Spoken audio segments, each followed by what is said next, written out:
தேவ ஜனமே, தேவன் உங்களை நடத்துகின்ற பாதை கடினமாக காணப்படுகின்றதா? இல்லை புதிதாக இருக்கின்றதா? இது எனக்கு அவசியம்தானா என்று நினைக்க தோன்றுகிறதா? என்னால் இந்த பாதையில் நடக்க முடியாது என்று நீங்கள் தீர்மானித்து விடாதீர்கள். நம்முடைய தேவன் முடியாததை முடிய பண்ணுகிறவர். ஆம், தேவனாலே எல்லாம் கூடும். தேவனால் கூடாதது ஒன்றுமில்லை. தேவதூதன் மரியாளிடத்தில் கூறுவதை கவனிங்கள். அவள் ஒரு கன்னிகை, திருமணமாகாதவள். நீ ஒரு குமாரனை பெறுவாய் என்றால் அதை எப்படி ஏற்றுக்கொள்ள முடியும்?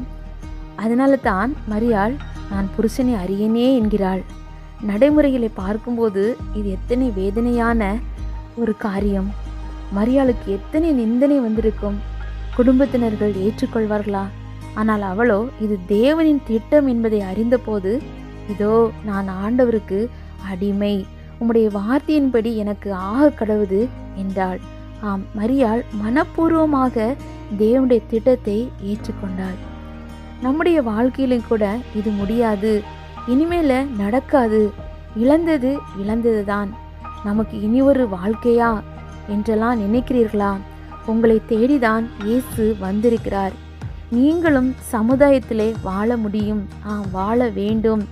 நினைக்கலாம், இதற்கு மேலே என்னால் வாழ முடியாது என்கிற எண்ணத்தை விட்டுவிட்டு, தேவனாலே எல்லாம் கூடும், தேவனாய் கர்த்தர் என்னையும் வாழ வைப்பார் என்று நீங்கள் தேவனாய் கர்த்தருடைய நாமத்தை நம்பி நீங்கள் முன்னேற கர்த்தர் உங்களுக்கு வழிவாசலை திறந்து தருவார். ஆம், ஒருபோதும் தேவனாய் கர்த்தர் உங்களை கைவிட மாட்டார். ஆமேன். அல்லேலூயா.